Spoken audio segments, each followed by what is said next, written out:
Happy Mental Health Awareness Month. I wanted to share an experience that I went through last night that required me to use every single mental health tool I had in my toolbox.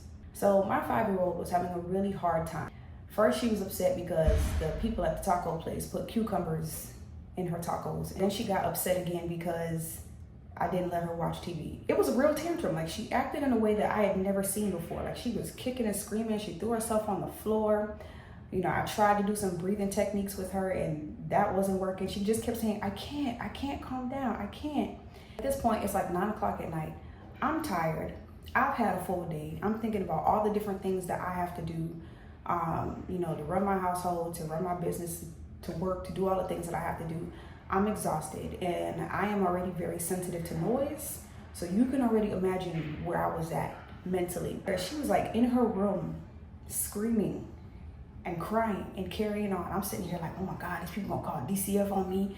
You know, my neighbors is loud. It felt embarrassing. You know, I'm just thinking about all these, I guess, shame-based thoughts. Like, you know, why can't you get your child in order? And, you know, you could just smack her. Like, you really could just smack her and the noise would stop.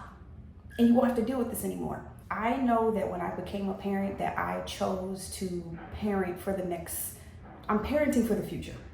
I'm not parenting for the moment. Yes, I'm human. Yes, I have my hard moments where I might like yell out of frustration. I just get frustrated. But in the moments when I know I can control myself, I try my best to. One thing that my mother instilled in me is the importance of words.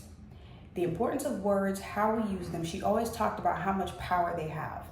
So yes, I'm sitting here in this moment and I'm frustrated and I'm angry and I'm thinking about all of these different things. But I thought about what my mom always taught me. So as my child is having this tantrum, I'm trying to keep myself regulated, doing my deep breathing and, praying and asking God to give me the words to say, to give me the patience, to give me the wisdom to help her navigate through this situation, because I know the answer is not smacking her. It's not gonna help. It'll help me maybe in the moment, but then what about the impact 20 and 30 years down the road, okay? So I get on ChatGPT to figure out what to do, and I prompted it, hey, you have experience as a conscious parent, and I let it know what was going on. And it took an hour for her to calm down. And yes, that is a long time. And, in certain situations, she's not going to be allowed that opportunity to have a tantrum for an hour, but we were at home. And this was an opportunity for me as a parent to actually practice what I preach. So I did that. And once she was able to calm down and talk, because you can't do that when you're in that state, she let me know that the adult that she was with didn't care about her feelings, didn't want to hear her words, and just wanted to do what they wanted to do. Now that as an adult is frustrating. So how much more frustrating is it as a child when you're under that adult's care? You can't just leave. You can't just walk away. You're struggling. You don't have the communication skills to really say what it is that's bothering you. As the adults, we're getting upset because it's like you're crying. I'm tired and I got my own problems, and you're crying about cucumbers, or you're crying because I said that you couldn't watch a TV. But a lot of the times it's much deeper than that. That's what she had the communication to say. But as the adult, it's our job to make sure that we are asking those questions to figure out what are the underlying emotions. Like, you can't be crying about no cucumber. Like, what happened in school?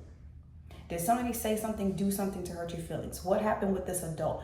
Like, asking those questions, right? So I did that and I got the answer that I needed. And at the end of it, my child felt unheard. And that would be infuriating for an adult. How much more for a kid? So what I learned in that moment by choosing to, 1, regulate my own emotions, and 2, practice what I preach, is that you cannot control other people. Was I upset at this other adult? Absolutely. Did I want to strangle them? Yes. But I have zero control over what that person does.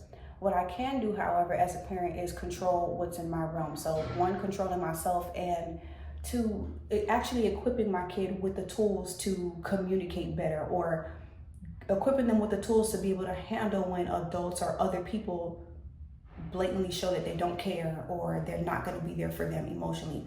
I'm gonna be honest with you, I don't have the answer to that right now. I don't know what those tools are. I have to do some more research for myself. But like I said, I'm learning that I can't control other people. I can only control myself.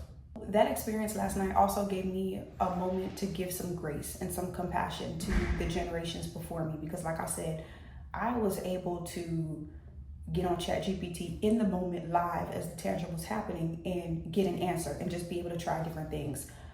The people before us didn't have that level of resource. Yeah, they had books, yeah, they had each other, but the world is much more open and we have way more quick access to information. I was so happy for that resource, but it also made me think you need to be a little bit more compassionate to the people who came before you, because they did not have the same level of resource and information. I think that experience also reinforced how easy it is to be human and how easy it is to just hit, because that requires no thought, that requires no restraint. And this is not like, this is not a video to make people feel bad if you are hitting your kids. I mean, if that's what you do and if that's what works for your household, I guess. But I'm just talking about my experience. I chose not to parent that way. But it's really easy to do that because it requires no self-control. You just smack them. You just use your voice. You just use your stature. You just use intimidation. But it doesn't require anything of you outside of just being bigger and just having the force to hit them.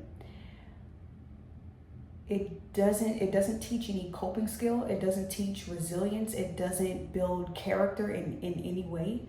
Last night was a reminder to continue on the path that I'm on, to continue to be careful and impeccable with my word, to choose nonviolent communication, and to continue being that one safe adult. Again, I cannot control what other people do. To be honest, my kid is in school. She's away from me most of the day. But what I can do when she comes home is do my best to be that one person in her life that cares about her emotional safety and her emotional resilience. So if you're wondering what some of those tools are that I used in last night's tantrum, I spent some time making sure that I validated her concern. Hey, like, man, they put cucumbers in your tacos? Like, who does that? That's messed up. I wouldn't like that either. I'd be upset about that too. Oh man, you felt like that adult didn't listen to you. It felt like they didn't care. Yeah, that would upset me too. I gave her space. I had to resist that urge to fix it, to make her be quiet, to make the noise stop. And I didn't, one thing I used to do, because I just couldn't take the noise when she would like cry, is I would like go in the room and go far away so that I couldn't hear it. But I also had to think about what message does that send to the child. When I have a big emotion, when I have a big reaction, when I'm in my most vulnerable state, people are going to leave me. I let her know, I communicate. Hey, mommy's gonna be right on the couch. Mommy's gonna be right outside the door. When you're ready or you feel more calm, you can come out, or just let me know when you want mommy to come back in. So giving her space, but then still letting her know that I'm gonna be right here as she's going through this. I had to be very aware of my own tone and my body language, because like I said, I'm setting the tone in the household. Yes, she's upset, but I have to be the person to de-escalate, because I'm the person that's calm. I'm the adult. I'm the person that's supposed to have all of the skills. I remembered all the stuff that I teach people about every day, and I put it into practice. And I'm proud of myself.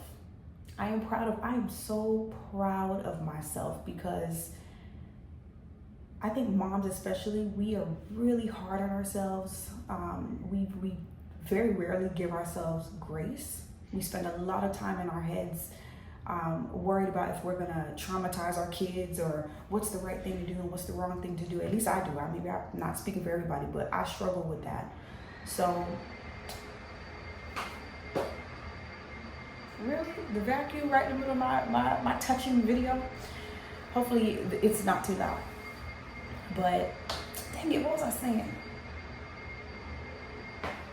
I don't remember what I was saying, y'all. So maybe that means that I need to go ahead and end this video so that it's not too long. But My prayer and my hope, especially as we move through May, Mental Health Awareness Month, that we all continue to check in on our own mental health, that we continue to be a healthy support person for the people in our lives, our children, our parents, our friends, our co-workers, all of those good things. And I just pray that we're well.